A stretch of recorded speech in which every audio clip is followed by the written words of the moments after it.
The Little Gingerbread Man, written and illustrated by Carol Moore. Once upon a time, there was an old woman who loved baking gingerbread.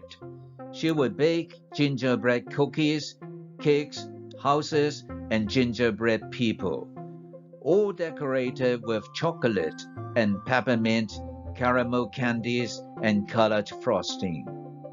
She lived with her husband on a farm at the edge of town.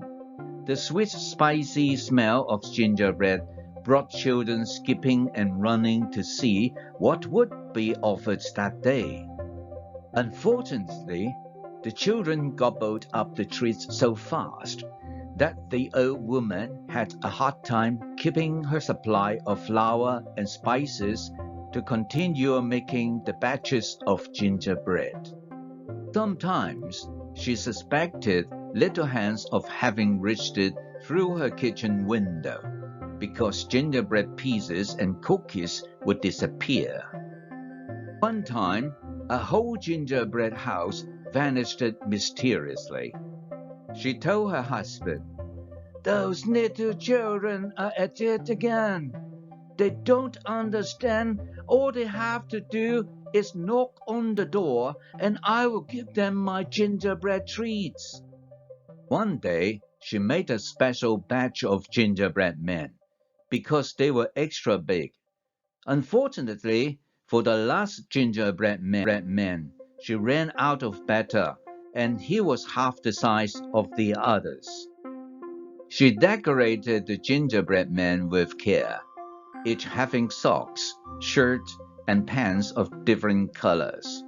When it came to the little gingerbread man, she felt sorry for him and gave him more color than the others. "It doesn't matter he's small," she thought. "He'll still be tasty." Putting the rag on the kitchen windowsill, she left it there to cool and went to finish her laundry. The gingerbread man lay quietly, their frosted eyes gazing at the sky with its puffy clouds. At that moment, a voice came from nowhere. "Get up! Get up! Come with me!" Everyone looked to see who was speaking. It was a butterfly flying just outside the window. Butterflies are naturally beautiful, but her wings were an exceptionally pretty marbled blue. "Come with me," she urged again. The gingerbread man didn't react except to keep staring. All but the smallest gingerbread man, who jumped up from the tray and leaped off the kitchen windowsill onto the grass below faster than you could say hurry. "Where are we going?" he asked breathlessly. "Away!" And before the butterfly had finished speaking, children appeared in the yard. Spying the little gingerbread man, they started shrieking with delight and began chasing him. "Stop! Stop!" they shouted. "We want to eat you!" But with his little leg churning, the gingerbread man only ran faster. He yelled, "I won't stop! Run! Run as fast as you can! You can't catch me! I'm the gingerbread man!" And truly, those children could not catch him. Once out of their sight, he continued running until he had reached a pasture where two horses were grazing. He sat down on a rock near the fence. "Don't stop," said the butterfly fluttering nearby. "I want to rest," he argued. That was a mistake, as one of the horses trotted over to the fence and whined. "Oh, you smell so good, little gingerbread man. Come over here so I can smell you better." The little gingerbread man shook his head, but suddenly that horse jumped the fence and began galloping after him. So he had to run even faster. He called out, I outrun children, and I'll outrun you. Run, run as fast as you can. You can't catch me. I'm the gingerbread man. And truly, that horse could not catch him. The next time he rested, the little gingerbread man took care to lie amongst the grass well off the road, where no one could see him. Everybody wants to eat me, he complains to the butterfly. Do you want to eat me too? Laughing, she answered, I love the smell of gingerbread. It's better than my favorite flowers. But I sip nectar, not gingerbread. Besides, you are my friend, and friends don't eat friends. Pleased to hear that he had a friend, the little gingerbread man was about to reply when again they were interrupted. A farmer's dog with a keen nose had come to investigate. Licking his muzzle at the sight of the gingerbread man, the dog said, Excuse me for interrupting, but little gingerbread man, you look so good. I mean tired. Please stay a while and rest if you like. As the dog talked, he stepped closer and closer. The closer he stepped, the more nervous became the little gingerbread man. When the butterfly flitted from her grass perch in alarm, the little gingerbread man took off running with the dog nipping at his tiny heels. He shouted, I outran children, I outran a horse, and I'll outrun you too. Run, run as fast as you can. You can't catch me, I'm the gingerbread man. And truly, that dog could not catch him. At last, the little gingerbread man and the butterfly reached a stream. It wasn't a very big stream, unless you are a tiny little gingerbread man. To him, it was a river. From out behind a bush sauntered a red fox, stopping to stretch because he had just awakened from a nap. Looking at the gingerbread man, he said nonchalantly, May I help you? The butterfly was quick to respond, No, thank you. We are going to fly across the stream. We don't need your help.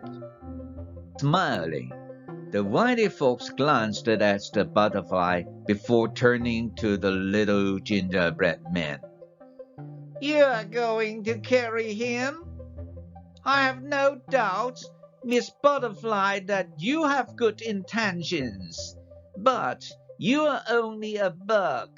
You could not carry anything anywhere, let alone this gingerbread man across the stream. You drop him, I guarantee it. The little gingerbread man was confused. He knew that his butterfly friend had good intentions. But could she really carry him? He doubted it.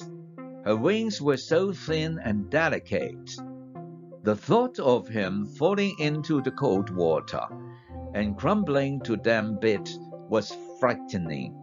He said to the fox, I outrun children, I outrun a horse, and I outrun a dog. Will you keep me safe and not eat me? Of course, the wily fox quickly assured him before the butterfly could object. I eat only meat, and I had a full meal just before my nap. Here, ride on my bushy tail. Let's go before I change my mind. So the little gingerbread man climbed onto the fox's tail, and they entered the water. Unfortunately, the foxtail began dipping into the water. You are too heavy for my tail, he said. Climb onto my back. The little gingerbread man did as he was asked. But the water began creeping up the fox's back, forcing the little gingerbread man to climb higher to the fox's neck. "That's not good enough, I'm afraid," said the wily fox. "Climb to my head." Now, the little gingerbread man was terrified. But what could he do? He climbed to the fox's ears. "Oh, little gingerbread man, you have to climb onto my nose," insisted the wily fox. "Otherwise, I can't help you. Don't you see the water is getting even deeper?" So the little gingerbread man reluctantly climbed onto the fox's nose. The moment he did, that wily fox tossed him into the air, opening his jaws wide with anticipation. The little gingerbread man's eyes rounded with fear, because he knew he was going to be eaten. It didn't matter now how fast he could run. But the little gingerbread man and the wily fox had forgotten about the butterfly. She swooped into that fox's jaws, grabbing her friend by one leg and rescuing him from an awful fate. She flew higher and higher until the stream and the fox were but spots on the landscape. "You can carry me?" cried the little gingerbread man. "Yes," she answered. "I'm stronger than you could imagine. Now I'll take you somewhere safe." She flew with him over farm fields and forests, and even mountains. It felt like they had been in the sky forever. When they reached a lake, its waters calm as pale glass. There was an island in the middle of the lake, lined with forest trees, and among the trees was where the butterfly took the little gingerbread man. She flew down, down, and down, until they came to the foot of a pine tree. The little gingerbread man could not believe his eyes. Beneath that pine tree was the most beautiful gingerbread house. Through the front door of the gingerbread house came a gingerbread man and a gingerbread woman. Seeing the butterfly and her companion, they smiled excitedly, waving their gingerbread hands. "Oh, what have you brought us?" cried the gingerbread woman. Evidently, she knew the butterfly very well. "I think that's obvious, dear," said the gingerbread man. "She's Boris of Gingerbread Boy. Do you realize that now we can be the family we always wanted?" It was true. The butterfly had intended all along to bring these three together. The little gingerbread man had not known that he was, in reality, a gingerbread boy. It was all so sudden but wonderful. When both his gingerbread parents each gave him a loving hug, he knew he was home. The gingerbread family went inside their gingerbread house to celebrate with the butterfly remaining outside on the roof. She was content, just smelling the gingerbread and sitting there quietly, whether it was day or night. They all lived happily ever after.